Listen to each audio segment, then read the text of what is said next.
To our classroom. Start कर रहे हैं रियल एंड कॉम्प्लेक्स की नेक्स्ट वीडियो।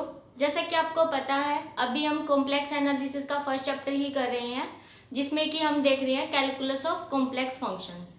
इससे पहले हमारी इसकी 2 वीडियोस आ चुकी हैं, जिसके फर्स्ट वीडियो में हमने स्टीरियोग्राफिक प्रोजेक्शन देखा था क्या होता है, और जो लास्ट वीडियो थी उसमें हमने देखा था कॉम्प्लेक्स फंक्शंस क्या होते हैं एंड हम उनकी लिमिट्स कैसे फाइंड आउट कर सकते हैं। तो अगर आपने पहले वो वीडियो नहीं देखी है तो प्लीज़ आप उनको ही देखना जाकर, देन इस वीडियो पे आना।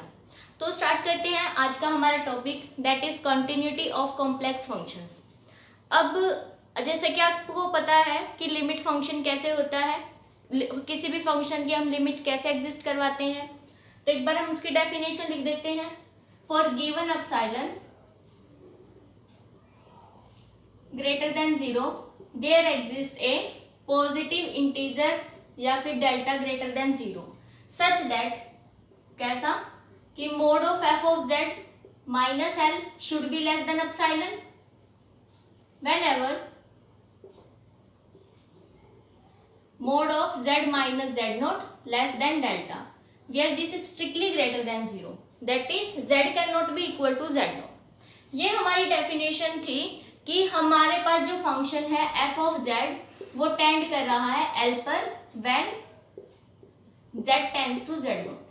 तो ये लिमिट की कंडीशन आ गई थी हमारे पास।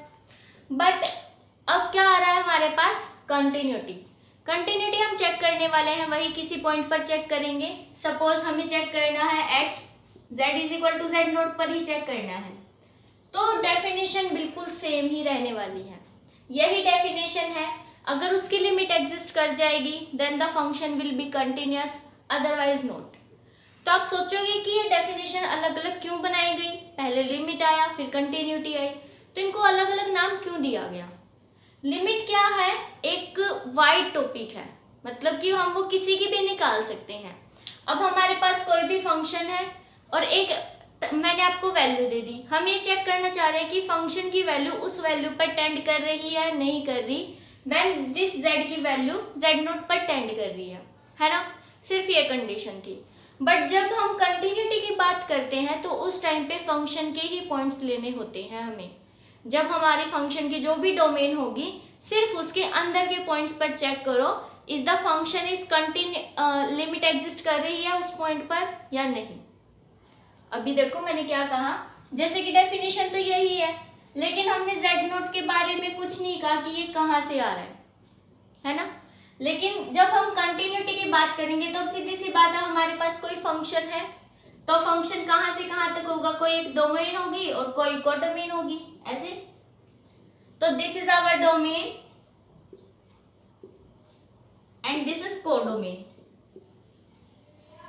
तो आपसे अगर कोई डिफरेंस पूछे कि लिमिट एग्जिस्ट करने में और कंटिन्यूटी होने में एक पॉइंट पर ही, तो डिफरेंस क्या है, what is the major difference between them, तो आपको यही कहना है कि जब भी हम कंटिन्यूटी की बात करेंगे तो जो हमारा z नोट होगा this should belongs to domain. ये बहुत नेसेसरी कंडीशन है कि जो z नोट है वो हमारा इस डोमेन में से आना चाहिए, तभी हम उसकी कंटिन्यूटी चेक करते हैं। बट लिमिट आप किसी भी पॉइंट पर चेक कर सकते हो, वो इस डोमेन का हो या ना हो, ठीक है। तो इसलिए हमने लिमिट की डेफिनेशन में से कुछ सिलेक्टेड पॉइंट्स उठाए, उन पॉइंट्स पर हम चेक करने वाले हैं is the function is continuous और नॉट। तो बस हमें क्या ध्यान रखना है कि हमारी जो भी डोमेन होगी वही डोमेन में से हमें पॉइंट पिकअप करने हैं और उन पॉइंट्स पर हमें चेक करना है इज द लिमिट एग्जिस्ट और not. If yes then the function is continuous, otherwise not. Clear. तो इसलिए मैं कह रही हूँ कि आप अच्छे से एक बार लिमिट वाली डेफिनेशन क्लियर कर लेना लास्ट वाली वीडियो को देखकर, और फिर अभी हम इसके न्यूमेरिकल करेंगे और अच्छे से क्लियर हो जाएगा कि फंक्शन को कंटिन्यूअस कब बोलेंगे।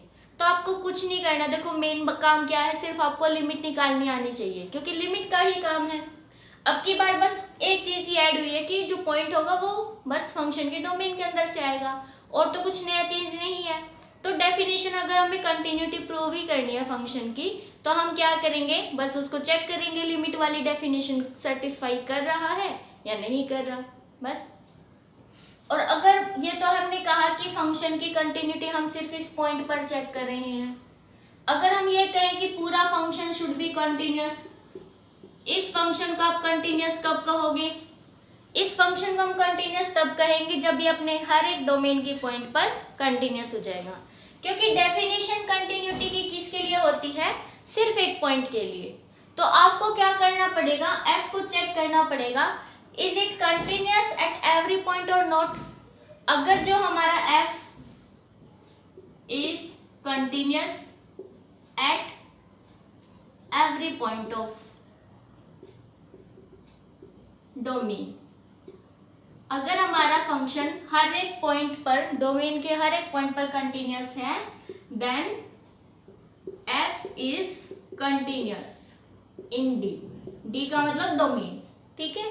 तो अगर आपसे कोई पूछे कि प्रूव करो दिस फंक्शन इज कंटिन्यूस और नॉट, तो आप चेक करो कि वो अपने हर एक पॉइंट पर कंटिन्यूस है या नहीं है, ठीक है। तो ये अपना होता है पॉइंट टू पॉइंट चेक करने का वैसे मेथड। बट क्या होता है कई बार जैसे फंक्शन को ब्रेक कर दिया जाता है। अब मैं आपको ये फंक्शन दूं f of z is equal to sine z by z, और सपोज मैंने ऐसे दिया when z not equal to 0, when z is equal to 0। अब इसमें ना ब्रेक कहाँ पर कर रखा है, 0 पर। तो मेजरली हम कहाँ पर चेक करेंगे, पहले तो इस पॉइंट पर ही चेक करने वाले हैं कि z इज इक्वल टू 0 और उसकी नेबरहुड में कैसा बिहेव कर रहा है। अगर z इज इक्वल टू 0 पर डिफरेंशिएबल हो, सॉरी लिमिट एग्जिस्ट कर जाए, तो हमारा फंक्शन कंटिन्यूस हो जाएगा। क्योंकि मेन जो ब्रेकिंग पॉइंट है ना, जिस पर हमें प्रॉब्लम मेन हो सकती है, तो हम पहले उसी को ही चेक करेंगे हमेशा। तो आप ये देखना कि हमारा जो फंक्शन है वो किस पॉइंट पर वो ब्रेक करने वाला है। अगर ब्रेकिंग टाइप का फंक्शन है तो आप उसी पॉइंट पर चेक करो। जैसे कि यहाँ पर z इज इक्वल टू 0 है, z का मतलब क्या हो गया, x प्लस आयोटा y 0। तो आप ओरिजिन पे चेक करो, x की वैल्यू भी 0 और y की वैल्यू 0 पुट करने के बाद फंक्शन हमारा कंटिन्यूस आ रहा है या नहीं आ रहा। हो सकता है इसके ऊपर कंटिन्यूस हो तो फंक्शन हमारा ओवरऑल कंटिन्यूस हो जाता है। आपको इसके लिए पूरे को चेक करने की जरूरत नहीं है, बट कभी कभी हो भी जाती है जरूरत, तो वो तभी क्वेश्चन देखेंगे उससे पता लग जाएगा। इन फंक्शंस को चेक करते हैं, is this functions are continuous और नॉट। अब क्योंकि यहाँ पर देखो डेफिनेशन में उसने सिर्फ क्या कहा है, show that the following functions are continuous everywhere in the complex plane. मतलब कि ना आपकी बार हमें जो डोमेन है वो क्या दी है, ऑल ओवर कॉम्प्लेक्स। डी क्या है, पूरा कॉम्प्लेक्स नंबर। तो ये चीज आपको ध्यान देनी है कि डोमेन क्या गिवन है। हो सकता है उस डोमेन में फंक्शन कंटिन्यूस हो या ना हो, तो मेक श्योर कि आपको डोमेन पता हो। तो अब हम अपनी डेफिनेशन स्टार्ट करते हैं। क्या होती है, mode of F of Z minus इसकी लिमिट है ना एल, एल की जगह आप एफ ऑफ जेड नोट रख लो। This should be less than epsilon whenever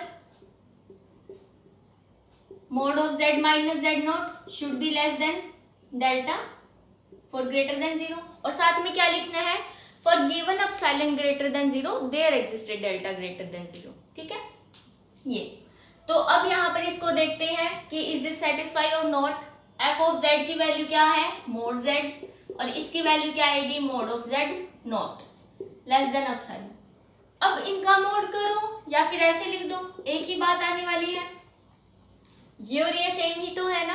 तो ये लेस देन एप्सिलॉन कब होगा, जब ये होल्ड करेगा, mode of z minus Z not less than delta, क्योंकि बीच में साइन क्या आता है, व्हेन एवर।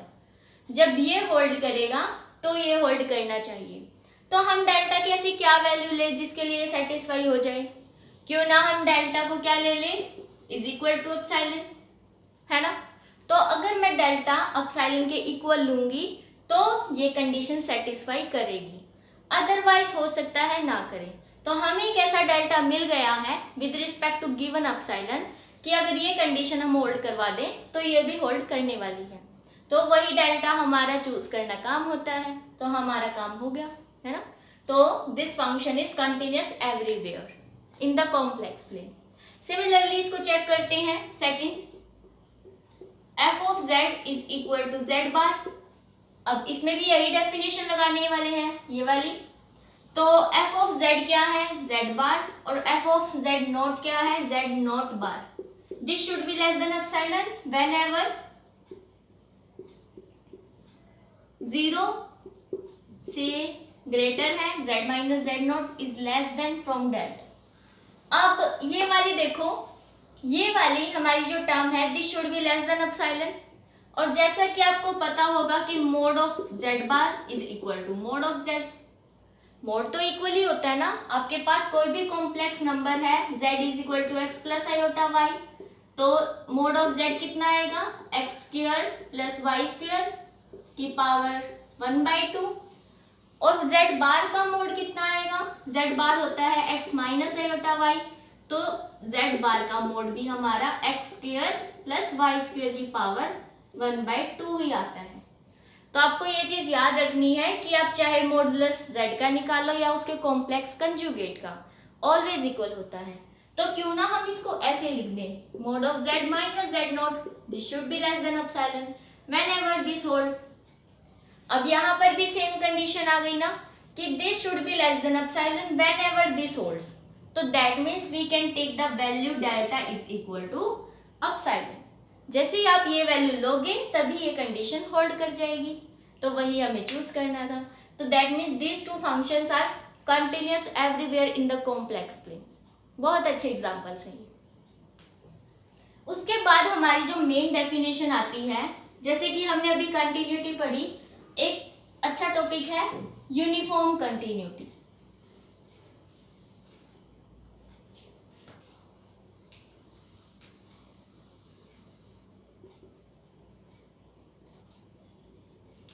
जैसे कि इसके नाम में ही है यूनिफॉर्म। यूनिफॉर्म का मतलब ये क्या होता है कि सारी जगह एक जैसा हो। तो यहाँ पर अब हम ये देखने वाले हैं कि वो पॉइंट के विद रिस्पेक्ट टू चेंज तो नहीं हो रही कंटिन्यूटी। अगर हम उन पॉइंट्स के बीच की ही डिफरेंस देखने लग जाएं तो भी हमारी जो लिमिट वाली बात है वो एग्जिस्ट करनी चाहिए।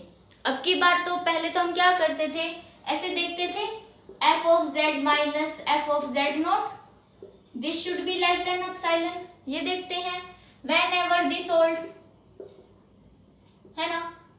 बट यहाँ पर क्या होता था, एक पॉइंट को आप पूरे फंक्शन के साथ कंपेयर कर रहे हो, सिर्फ एक पॉइंट के साथ। अब की बार हम क्या करेंगे, यूनिफॉर्म का मतलब है कि जैसे स्कूल में यूनिफॉर्म होती है, मतलब कि सभी बच्चों में क्या होना चाहिए, सेम ड्रेस होनी चाहिए, यही कहते हैं ना, उसी को यूनिफॉर्म बोला जाता है। तो ऐसे ही हम यहाँ पर क्या कहेंगे कि अगर आप हर एक पॉइंट को किसी दूसरे पॉइंट से कंपेयर करो कि उसकी उसके साथ लिमिट एग्जिस्ट कर रही है या नहीं कर रही, तो उसको दूसरे वाले के साथ क्या कहेंगे, यूनिफॉर्म कंटिन्यूअस। अब अगर हमारी ड्रेस दूसरे वाले की ड्रेस से मैच कर रही है तभी आप क्या कहोगे कि हमारी यूनिफॉर्म है, ठीक है। तो इसी तरह से यहाँ पर हमें क्या करना है, यहाँ पर z है ना वो जर्नल नहीं लेना, अब हम दोनों पॉइंट्स के बीच में कंपैरिजन करने वाले हैं। तो डेफिनेशन क्या आएगी, z1 माइनस z2, दो पॉइंट्स लो, इनके इमेजेस का गैप भी लेस देन एप्सिलॉन होना चाहिए जब z1 माइनस z2 ये लेस देन डेल्टा हो।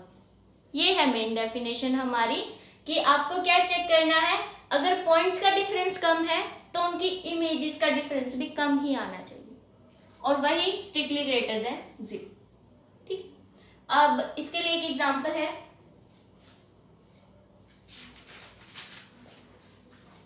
एग्जाम्पल है f of z is equal to Z square and आगे है in the region mod z less than 1। ये ध्यान रखना है कि हमें ना आपकी बार डोमेन क्या गिवन है, this is a unique disc, है ना। आपको पता है मोड z का मतलब x plus iota y less than 1, X square plus Y square की पावर 1/2 लेस देन 1, दोनों साइड स्क्वेयरिंग कर दो, ये आ गया। तो दैट मीन्स ये क्या कह रहा है अपने को, एक सर्कल बनाओ यूनिट रेडियस का, सेंटर विद ओरिजिन, और इसके अंदर वाला जो ये पोर्शन है दिस इज आवर डोमेन। ये डोमेन के अंदर चेक करना है is this function is uniform continuous और नॉट, ये चेक करना है हमें। तो ये हमारी अब की बार डोमेन, ठीक है, ये 0 0 है एंड हियर इज 1 0, इस तरह से करें स्टार्ट। तो डेफिनेशन तो देखो यही है, तो क्यों ना हम ऐसे स्टार्ट करें, f ऑफ z1 कितना आएगा, z1 का स्क्वायर माइनस z2 का square, this should be less than epsilon whenever z1 minus z0 should be less then delta. अब हमें इसका यूज करना है, z1 minus z2 less than delta. इसको ओपन करो, a square minus b square z1 minus z2 और z1 plus z2, this should be less than epsilon, है ना। बट अभी ना एक चीज याद रखना, देखो हमारे पास डोमेन क्या दी है, मोड z लेस देन 1, ये दिया गया है। तो इसमें आप यहाँ पर एक बार ट्रायंगल इनइक्वालिटी लगाओ, क्यों ना आप इसको ऐसे लिख दो z1 माइनस z2 और z1 z2, ऐसे तो कर ही सकते हो। ट्रायंगल इनइक्वालिटी लग जाएगी ना कि mod of a plus B is always strictly less than equal to a और मोड ऑफ b, ये लगाया हमने। अब ये हमने क्यों किया, क्योंकि देखो इसका भी मोड लेस देन 1 है, क्योंकि फॉर ऑल z हम क्या कर रहे हैं, जो z1 और z2 है this belongs to this domain. तो अगर आपका यहाँ पर z1 है एंड हियर इज z2, तो जो दोनों का मोड है this will strictly less than 1 ना, ठीक है। तो ये भी लेस देन 1 है, इसका भी मोड लेस देन 1 है, तो इसको हम क्या लिख सकते हैं, लेस देन, यहाँ पर इक्वल टू आएगा z1 माइनस z2 और ये 1 प्लस 1, दिस बिकम्स 2, ये आ गया। तो इसको अच्छे से लिखो, this is equal to 2 into z1 minus z2। अब ये हमें लेस देन एप्सिलॉन दिखाना है वेन एवर दिस होल्ड्स। तो अब आप खुद ही बताओ, आप z1 माइनस z2 की वैल्यू ऐसी क्या रखना चाहोगे, लेस देन डेल्टा, डेल्टा की वैल्यू क्या है कि ये वाली कंडीशन होल्ड हो जाए। तो हमें क्या करना है, डेल्टा को अब की बार हम क्यों ना एप्सिलॉन बाय 2 मान लें। देखो यहाँ पर है ना, अगर आप delta is equal to epsilon by 2 मानोगे तो z1 minus z2 will less than epsilon by 2, तो ये जो 2 है ये इधर आ जाएगा, तो ये वाली कंडीशन होल्ड हो जाएगी ना। तो हमें ऐसा ही डेल्टा चूज करना है कि ये वाली कंडीशन होल्ड कर जाए। अगर आप ऐसा डेल्टा चूज करने में कामयाब हो गए तो फंक्शन यूनिफॉर्म कंटिन्यूअस है, और अगर मेहनत करने के बाद भी आपको ऐसा डेल्टा नहीं मिल रहा है तो आप कह देना कि function is not uniformly continuous. Clear. अब देखते हैं कि डोमेन का कितना बड़ा रोल है यहाँ पर, ये और देखते हैं। क्वेश्चन तो अपना कंप्लीट हो गया, इसका थोड़ा सा पोस्टमार्टम करने जा रहे हैं हम। देखना, अगर मैं आपको ये डोमेन ना दूं, सपोज मैंने कहा कि आप डोमेन पूरी कॉम्प्लेक्स नंबर लीजिए, कॉम्प्लेक्स नंबर लो आप, और आपको ये चेक करना है is this function is uniformly continuous और not, then you can say that this function is not uniformly continuous. ठीक है, कैसे, क्योंकि हो सकता है जो z1 प्लस z2 है, ये वाला जो नंबर है this will tends to infinity, कर सकता आपका टेंड, ऑलवेज करेगा। z1 हम कुछ नंबर ले भी सकते हैं ऐसे, मेरे को अभी एग्जैक्टली ध्यान नहीं आ रहा एग्जांपल, बट आप क्या करना, अगर आपके पास z आप पूरे कॉम्प्लेक्स नंबर में से ले रहे हो, तो ये जो z1 और z2 है अभी तो हमने रिस्ट्रिक्ट कर दिया कि this should be less than 1, but जैसे ही आपने कॉम्प्लेक्स नंबर्स लिए तो आप काफ़ी एक्सटेंड में भी जा सकते हो मैग्नीट्यूड में। अभी तो हम क्या कर रहे हैं, ओरिजिन से सिर्फ 1 रेडियस तक जा सकते हैं। अगर आपने पूरा कॉम्प्लेक्स नंबर लिया तो आप बहुत ज़्यादा एक्सटेंड तक भी चले जाओगे, मैग्नीट्यूड की बात है। तो अगर मैग्नीट्यूड आपका बहुत ज़्यादा चला गया तो वो लेस देन एप्सिलॉन नहीं बनेगा फिर, इसलिए ये रिस्ट्रिक्शन देता है। लेस देन 2, 3, 4 कुछ भी दे, वहाँ पर ये यूनिफॉर्मली कंटिन्यूअस है, बट मेक श्योर कि वो उस पर डोमेन पे थोड़ी रिस्ट्रिक्शन लगाए। अगर वो उसको बिल्कुल ओपन कर रहा है तो वहाँ पर ज़्यादा चांस होते हैं कि function will B not uniformly continuous, किसी किसी फंक्शन में ही बनने वाला है वो। यहाँ पर क्या है, अगर आप z is equal to complex number लोगे तो ये जो z1 और z2 है ना, और क्योंकि हम इनको ऐड करने वाले हैं तो थोड़ा सा आप खुद ही ध्यान लगाओ कि जो z1 है और जो z2 है, कॉम्प्लेक्स नंबर में हम कितने भी बड़े ले सकते हैं मैग्नीट्यूड से, और जितने आप बड़े लोगे इन दोनों को ऐड करो तो you will get a very large number. और हमें क्या चाहिए कि एक स्मॉल नंबर से छोटे हो, क्योंकि हम यूजुअली क्या करते हैं, स्मॉल इंटरवल्स के लिए ही चेक करते हैं। तो ये जो एप्सिलॉन और डेल्टा है ये बड़े इंटरवल्स के लिए नहीं होते, दीज आर फॉर स्मॉल। तो यहाँ पर हम क्या करने वाले, जो डेल्टा और एप्सिलॉन है these are very small numbers, और स्मॉल नंबर से छोटी क्वांटिटी आनी चाहिए अपनी, है ना। तो वो तभी आएगी जब आप अपनी डोमेन को थोड़ी रिस्ट्रिक्ट करोगे। यहाँ पर क्या है, अगर आप इन दोनों को ऐड करो तो वो थोड़ी सी एक्सटेंड हो सकती है और हमारी डोमेन से बाहर भी जा सकती है।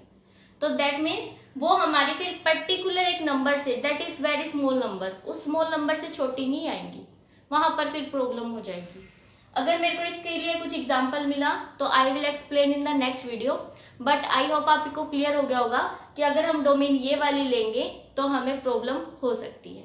ठीक है, तो आई थिंक आप सभी को continuity and uniform continuity clear है। फिर भी कोई डाउट हो कमेंट बॉक्स में या फिर टेलीग्राम ग्रुप में आप बता सकते हैं। जो हमारा नेक्स्ट टॉपिक होगा नेक्स्ट वीडियो में डिफरेंशिएबिलिटी ऑफ कॉम्प्लेक्स फंक्शन, तो हमारी जो ये एक्सरसाइज है वो कंप्लीट हो जाएगी। फिर भी आपको कोई डाउट हो तो आप बता देना। Thanks for watching.